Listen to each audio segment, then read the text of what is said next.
साल 1914 था। दुनिया के कई हिस्सों में तनाव था, लेकिन इंग्लैंड के एक बंदरगाह पर एक और ही तरह की तैयारी चल रही थी। एक ऐसा मिशन जो युद्ध नहीं बल्कि प्रकृति के सबसे कठिन रूप से टकराने जा रहा था। उसका नाम था इंपीरियल ट्रांस अंटार्कटिक एक्सपीडिशन और उसके पीछे खड़ा था एक सपना, एक जुनून और एक आदमी, सर अर्नेस्ट शेकलटन। शेकलटन का सपना साधारण नहीं था। वे अंटार्कटिका महाद्वीप को एक छोर से दूसरे छोर तक पार करना चाहते थे, वो भी पैदल। उस जगह को जहां जीवन की कोई संभावना नहीं होती, जहां तापमान -60 डिग्री सेल्सियस तक चला जाता है, जहां चारों ओर सिर्फ बर्फ, हवाएं और खामोशी होती है। उस महाद्वीप को जहां इंसान का नाम लेना भी नामुमकिन लगता है, वहां चलना, जीना और पार करना ये किसी पागलपन से कम नहीं था। लेकिन शेकलटन पागल नहीं थे। वे एक ऐसे लीडर थे जिनके पास साहस था, अनुभव था और सबसे बढ़कर दूसरों को विश्वास दिलाने की शक्ति थी। उन्होंने एक खास जहाज बनवाया जिसका नाम था एंड्योरेंस। इस जहाज को खास तौर पर बर्फीले समुद्रों के लिए डिजाइन किया गया था। इसकी दीवारें मोटी थी, ढांचा मजबूत था और इसे इस तरह बनाया गया था कि यह समुद्री बर्फ से टकराकर भी आगे बढ़ सके। 1 अगस्त 1914 को यह जहाज इंग्लैंड से रवाना हुआ। इस पर सवार थे कुल 28 लोग, नाविक, डॉक्टर, वैज्ञानिक, फोटोग्राफर, कुत्तों की देखभाल करने वाले और कई अलग अलग भूमिका निभाने वाले लोग। लेकिन हर कोई जानता था कि यह सफर आसान नहीं होगा। कुछ हफ्तों बाद एंड्योरेंस साउथ जॉर्जिया आइलैंड पहुंचा। यह स्थान अंटार्कटिका जाने से पहले का आखिरी इंसानी पड़ाव था। वहां के अनुभवी व्हेल मछुआरों ने उन्हें चेतावनी दी। उन्होंने कहा कि इस साल वेडल सागर की बर्फ बेहद घनी और खतरनाक है। उनके शब्दों में डर था, अगर तुम इस साल अंटार्कटिका में घुसे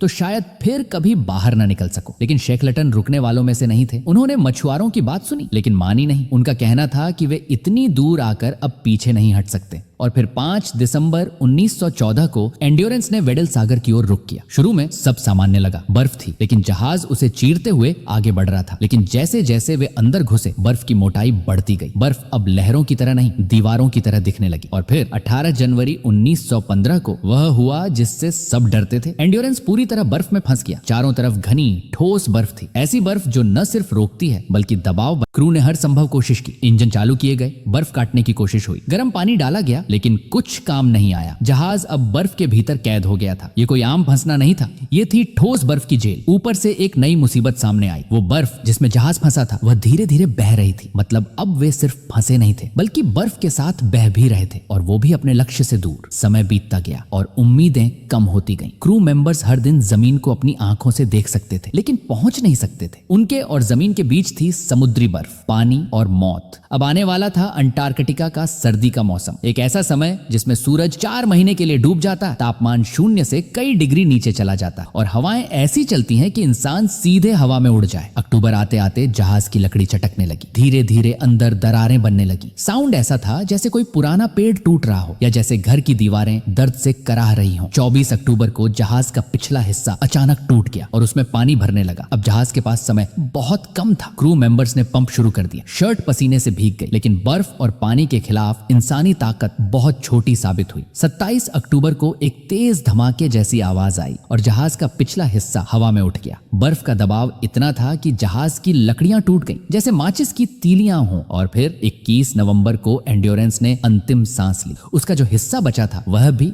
बर्फ के नीचे समा गया। अब 28 लोगों के पास न जहाज था न सुरक्षित आश्रय। वे थे सिर्फ तैरती हुई बर्फ की एक चादर पर, जहां न कोई मदद आ सकती थी न कोई आवाज पहुंच सकती थी। अब उनके पास था सिर्फ 1 महीना का राशन, 3 छोटी नावें, कुछ टेंट, कुछ स्लेज और फ्रैंक हर्ली का कैमरा। शेकलटन ने एक सख्त आदेश दिया, हर व्यक्ति सिर्फ 2 पाउंड तक का निजी सामान रख सकता है। उन्होंने खुद अपनी बाइबल और सोने के सिक्के बर्फ पर फेंक दिए ताकि सब समझ जाएं। अब प्राथमिकता सिर्फ और सिर्फ। शुरुआत में उन्होंने बर्फ पर एक कैंप बनाया जिसे नाम दिया गया ओशन कैंप। यहाँ उन्होंने सील और पेंगुइन का शिकार किया, बर्फ पिघलाकर पानी बनाया और हर दिन काम बांटे ताकि लोग मानसिक रूप से मजबूत रहें। लेकिन कुछ ही महीनों में बर्फ उन्हें और दूर ले जाने लगी। फिर एक और कैंप बनाया गया, पेशेंस कैंप। धैर्य अब उनका सबसे बड़ा हथियार था। वहां हर दिन तय होता था, सुबह बर्फ की स्थिति देखना, दिन में शिकार, दोपहर में खाना पकाना, शाम को कहानियां सुनाना और रात को टेंट में एक साथ लेट जाना ताकि शरीर की गर्मी बनी रहे। खाना बहुत सीमित था, एक बिस्कुट, थोड़ा सा पाउडर दूध, कोको और कभी कभी मांस का छोटा टुकड़ा। फ्रेश पानी के लिए बर्फ को बॉडी हीट से पिघलाया जाता था, एक कैन से बस 2 चम्मच पानी। महीनों ऐसे ही बीते। कई बार लोगों ने सपना देखा कि वे घर लौट आए हैं, गर्म चाय पी रहे हैं और फिर आंख खुलती थी बर्फ की सफेद जेल में। फिर एक दिन उन्हें दूर पहाड़ नजर आए, लगा कि कोई आइलैंड है।